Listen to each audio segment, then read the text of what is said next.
శ్రీమాత్రే నమః. నమస్కారం. ఈ నెల జరగబోయే కొన్ని గ్రహాల యొక్క మార్పిడి గురించి మనం విశ్లేషించుకోవడానికి కోసం ఇప్పుడు వచ్చాం. జూలై 13వ తారీఖున శని వక్రగతి లేదా తిరోగమనం అంటారు. మరి ఈ శని వక్రగతి అంటే ఏంటి, దీనివల్ల వచ్చే లాభ నష్టాలు ఏంటి, ఏ రాశుల మీద ప్రభావం పడుతుంది, శని వక్రగతి ఎప్పుడు స్టార్ట్ అవుతుంది, ఎప్పుడు ముగుస్తుంది, వాటన్నిటిని మనం విశ్లేషించుకోబోతున్నాం. జూలై 13వ తారీఖున ఉదయం 9:36 మీనరాశిలో శనీశ్వరుడు తిరోగమన స్థితిలోకి వెళ్తున్నారు. 138 రోజులు ఈ కొన్ని రాశుల వారికంతా పట్టిందల్లా బంగారమని కూడా చెప్పచ్చు. నవంబర్ వరకు తిరోగమన గమనంలో ఉంటాడు. శని వక్రి లేదా శని తిరోగమనం అని పిలుస్తుంటారు కదా, అంటే ఏంటి అసలు ఆ శని వక్రీకరత ఏంటి అంటే భూమి దృక్కోణం నుండి శనిగ్రహం దాని కక్షలో వెనుకకు కదులుతూ ఉన్నట్టు అనమాట కనిపిస్తుంది. ఇది సంభవిస్తుంది. వేద జ్యోతిశాస్త్ర ప్రకారము వక్రి అనే పదం ఒక గ్రహం యొక్క స్పష్టమైన తిరోగమన కదలికను సూచిస్తుంది. అదే వక్రి అంటే. సరే, శని యొక్క వక్రగతి ఎన్ని రోజులు ఉంటుంది, ఎంతకాలం ఉంటుంది? జ్యోతిశాస్త్రంలో శనిగ్రహానికి గొప్ప దుష్కార్యకారకుడు అని ఒక పేరు కూడా ఉంది. శని ఈశ్వర శబ్దం కలిగిన వాడు. అన్ని దేవుళ్ళకి ఈశ్వర నామం రాలేదు, ఈయనకి శనేశ్వర, తర్వాత తిరుపతిలో ఉన్నటువంటి వెంకటేశ్వర, ఈశ్వర శబ్దం కలిగినటువంటి 2 దేవతలు కూడా చెప్పచ్చు. ఇది మనకు ముఖ్యమైనటువంటి జీవిత పాఠాలను బోధించే ఒక అద్భుతమైనటువంటి గ్రహం ఏదైనా ఉందంటే మనం ఎవరు అని క్లెన్స్ చేసి చూపించే ఒక అద్భుత గ్రహం శని గ్రహం. సంవత్సరానికి ఒక్కసారి శని సుమారుగా 4.5 నెలలు తిరోగమనంలో ఉంటారు. నవగ్రహాల్లో శనీశ్వరుడికి విశేష స్థానం ఉంది. న్యాయదేవుడు, కర్మఫలదాత శనీశ్వరుడు జూలై 25లో తిరోగమనంలో వెళ్ళబోతున్నటువంటి సమయంలో అనేక రాశులపై ప్రభావం చూపిస్తుంది.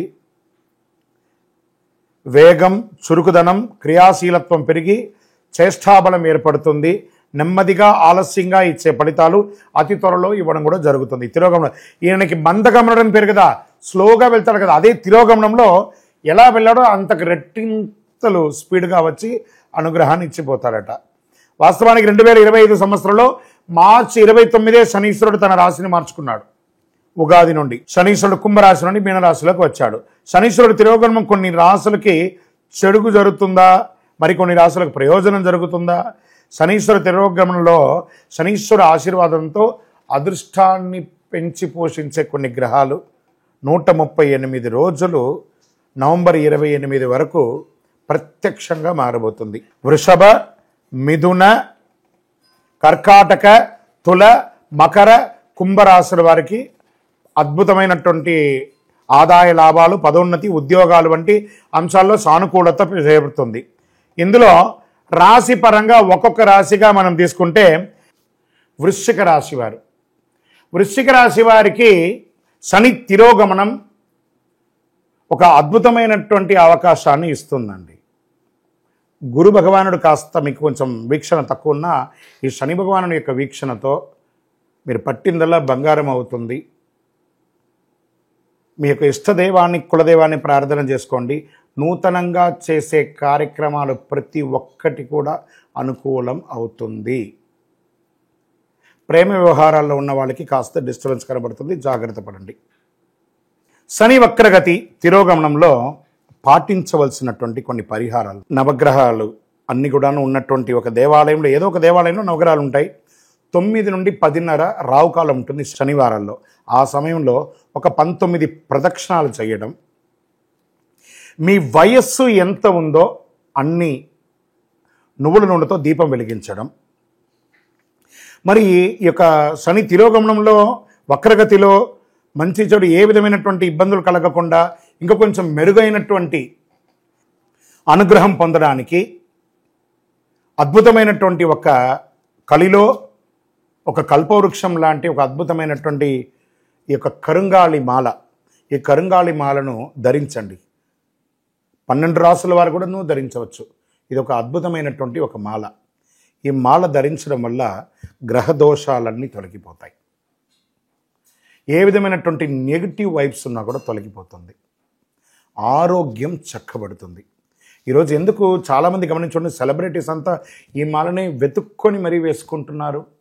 అలాంటి ఈ మాలను మన యొక్క దేవాలయంలో అయ్యప్ప స్వామి 18 అవతారముల దేవాలయం తిరుపతి జీవకొండలో 48 రోజులు పూజ చేసి సుదర్శన చండీ హోమాదులు చేసి దీనికి సంపుటి చేసి ల్యాబ్ టెస్ట్ మరీ చేసి అందిస్తున్నాం. మీరేం చేస్తారు, ఈ గ్రహలో ఉన్నటువంటి ప్రతి ఒక్కరూ కూడా మాల ధరించండి.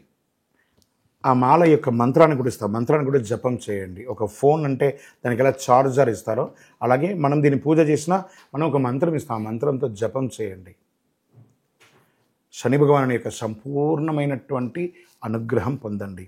వారిని ఎలా ప్రార్థన చేయొచ్చు, దేహి మే బుద్ధి వైశిష్ట్యం, దేహి మే నిత్య యవ్వనం, దేహి మే పరమానందం, దేవదేవ శనైశ్వర అని వారిని ప్రార్థన చేస్తే చాలట. శని భగవానుడు ఆనందపడిపోతాడు. నీలాంజన సమాభాసం రవిపుత్రం యమాగ్రజం ఛాయామార్తాండ సంభూతం తన్నమామి శనైశ్వరుని మనం ప్రార్థన చేసుకుంటాం. ఆయన ఎందులో వస్తారు, కాకద్వజాయ విద్మహే ఖడ్గహస్తాయ ధీమహి తన్నః మందః ప్రచోదయ. మందంగా ఉంటారు, స్లోగా ప్రయాణం చేస్తారు, కానీ తిరోగమనంలో చాలా స్పీడ్గా వస్తారు. కాబట్టి మనం వారి యొక్క స్పీడ్ని మనం కూడా అందుకునే విధంగా పరిహారాలన్నీ కూడా చేసుకుంటే చాలా మంచిది. ఈ యొక్క మాల మీకు కావాలి కదా, కావాలనుకున్నవాడు మా కింద నంబర్ చూస్తారా, ఆ నంబర్కి వాట్సాప్ చేయండి నాకు మాల కావాలని. మా అడ్మిన్స్ మీకు రెస్పాండ్ అవుతారు. మరియు మా సంపూర్ణ జాతకం తెలుసుకోవాలనుకుంటున్నాం గురుగారు మేము మీ ద్వారా.